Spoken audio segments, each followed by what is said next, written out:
Je n'ai jamais couvert une histoire aussi déchirante que celle-ci. À l'âge de 14 ans, cette jeune fille a été fécondée par son père et infectée par la maladie que nous redoutons tous. C'est difficile à imaginer, mais ce que vous avez entendu est vrai. akajya ashaka ngo buri kanya n'umugore nagenda muri ndyamana nawe ntanyije ndabyanga mbyanze arambwira ati ntubibwira mama wawe nzakwicana nawe. C'est triste de voir comment elle et sa mère allaitent toutes deux les enfants du même père. Elles vivent ici, dans cette maison très pauvre, elles n'ont ni nourriture, ni travail, et leur état de santé nécessite une bonne vie. baramubwiye ngo bwira mama wawe ikibazo ufite arambwira ati mama mfite inda mfite sida mfite na mburugu nizo bansanzemo. Pourquoi cet homme a-t-il fait cela à son propre enfant? Où est-il aujourd'hui? Comment la famille vit-elle après tout ce qui s'est passé? Quels effets spécifiques cela a-t-il eu sur cet enfant? Mama ni mukeba wanjye ni mama wanjye abera umwana wanjye nyirakuru akamubera mukase byose. kwakira ko ndi mukeba we ntabwo nabyakiriye ahubwo nahise nibaza ko umwana agiye gupfa ko nabonaga ageze mu gihe kibi. Cette histoire est si triste qu'elle fait se poser beaucoup de questions à tout le monde. C'est pourquoi je leur ai rendu visite et j'ai eu une longue conversation avec eux pour en savoir plus. Voici leur histoire. Je m'appelle Déborah, j'ai 16 ans et je suis née dans une famille de 12 enfants, mais maintenant nous ne sommes plus que 9 car certains d'entre eux sont décédés. Je suis la fille aînée. J'ai terminé ma 6e année de l'école primaire et maintenant je ne vais plus à l'école à cause des graves problèmes que j'ai rencontrés. Elle est née et a grandi comme n'importe quel autre enfant, mais en raison de la pauvreté de sa famille, ils n'ont pas pu offrir une bonne vie aux enfants. Son père travaillait comme pêcheur et sa mère travaillait comme agricultrice, mais ces emplois ne généraient pas assez de revenus pour subvenir aux besoins des enfants. À cause de sa maladie, la mère de Déborah passait beaucoup de temps à l'hôpital, laissant les enfants passer plus de temps avec leur père, ce qui a créé une situation sombre pour cette petite fille.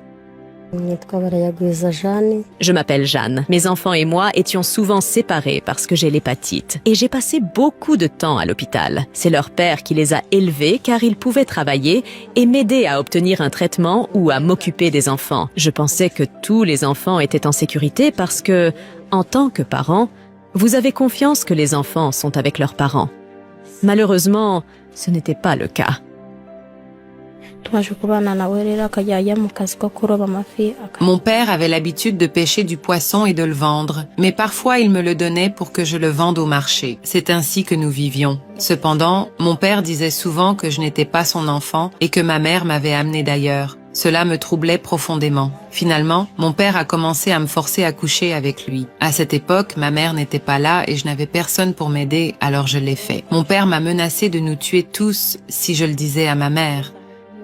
Cela est arrivé à l'enfant lorsqu'il avait 14 ans. Son père a continué à faire ces choses cruelles parce que sa mère était absente. Vous pourriez penser que cela a duré peu de temps, mais son père a agi ainsi pendant plus d'1 an. Alors, qu'est-ce qui l'a poussé à ne plus tolérer cela?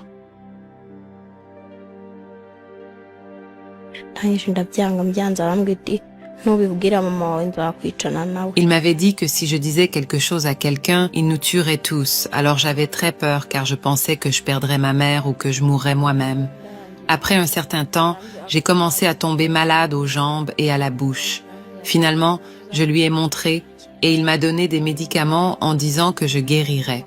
Il continuait de me donner des médicaments, mais je ne savais pas d'où il les obtenait. Après un moment, j'ai remarqué que je ne guérissais pas. Au contraire, je m'aggravais. Alors, j'ai décidé d'aller voir un médecin pour découvrir ce qui n'allait pas. Quand je suis arrivée à l'hôpital, les médecins m'ont examinée et ont demandé avec qui j'avais dormi. J'avais peur de leur dire, mais finalement j'ai dit la vérité. C'était mon père. Ils ont immédiatement informé la police qui est ensuite allée l'arrêter. Je n'étais inquiète de rien quand ils m'ont appelée à l'hôpital. Quand je suis arrivée, j'étais enceinte de 7 mois. Je suis entrée dans la pièce et j'ai vu ma fille assise là. Les médecins m'ont dit de ne pas paniquer et ont demandé à ma fille d'expliquer sa situation. Elle m'a dit qu'elle était enceinte et avait été diagnostiquée avec le sida et la syphilis. J'ai été choquée et j'ai immédiatement demandé qui avait fait cela. Les médecins ont dit qu'ils ne pouvaient pas me le dire, mais quelqu'un devait me montrer. Une voiture nous a emmenés au poste de police. Et là, j'ai découvert que c'était mon mari. Le choc a été trop fort pour moi et j'ai accouché prématurément à 7 mois. C'était une période sombre pour cette mère et sa fille. Parce qu'elle avait caché sa maladie pendant si longtemps, les médecins ont découvert que des parties de ses zones intimes avaient commencé à se détériorer. Pendant ce temps, son père avait été traduit en justice et envoyé en prison pour ses actions. Les médecins et la mère cherchaient à trouver une solution. Mais rien n'était facile. Je n'ai jamais été calme. L'acceptation a été difficile pour moi. J'ai vu mon enfant dans la pire condition possible. Les médecins m'ont dit qu'il y avait la possibilité pour elle d'avoir un avortement parce qu'elle était encore étudiante et avait le droit de le faire. Cependant, ma fille a refusé. Elle m'a dit qu'elle voulait garder le bébé parce qu'elle sentait que ce serait sa première et dernière chance d'en avoir un. Il y avait des problèmes dans la famille. La famille de mon mari nous harcelait, nous accusant d'avoir mis leur fils, qui est mon mari, en prison. J'ai essayé de rester calme et patiente, même si j'ai eu du mal à comprendre comment je pouvais être à la fois la grand-mère de l'enfant et sa belle-mère en même temps. Avec la prière, j'ai fini par l'accepter. Et finalement, le bébé est né. Nous avons été patients et avons accepté la situation, mais ma grossesse a été très difficile. Quand ma mère est allée chez le médecin pour vérifier l'état de son enfant, je suis allée récolter des haricots. J'ai accouché en travaillant, sans m'en rendre compte. Je suis rentrée à la maison pour me reposer. Pendant que j'étais endormie, le bébé est partiellement sorti et s'est coincé entre mes jambes. On m'a immédiatement emmenée à l'hôpital et les médecins ont réussi à accoucher mon enfant en toute sécurité. Heureusement, mon bébé était vivant. Cependant, j'ai eu de graves complications par la suite. Après avoir été recousue, je suis rentrée chez moi. Mais les poings ont cédé à cause du dur labeur. J'ai dû retourner chez le médecin et ils m'ont recousue 3 fois. C'était difficile, mais Déborah a réussi à survivre. Et aujourd'hui, son bébé a 6 mois. Sa mère a également un jeune enfant, donc elles s'assoient ensemble et allaitent. Leurs vies sont très difficiles, car Déborah a besoin d'un régime alimentaire sain pour nourrir son bébé et doit prendre des précautions supplémentaires pour éviter que le bébé ne soit infecté. Cependant, cela est difficile en raison de leurs conditions de vie.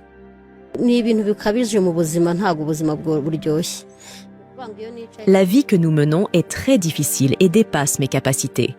Je suis atteinte d'hépatite, donc je ne peux pas faire de travail pénible. Pour gagner suffisamment d'argent, je travaille dans les fermes des autres. Mais je ne gagne pas plus d'$1 par jour, ce qui est à peine suffisant pour survivre. En raison de ces complications après l'accouchement, je ne fais pas faire à Déborah de tâches lourdes. Quand je vais à la ferme, nous y allons ensemble, et elle s'occupe de nos enfants pendant que je travaille. Tout est difficile parce que notre situation actuelle est un obstacle majeur à une vie meilleure. Cependant, je continue de l'encourager, en lui rappelant qu'une meilleure vie nous attend. J'ai eu la chance de donner naissance à mon enfant en vie.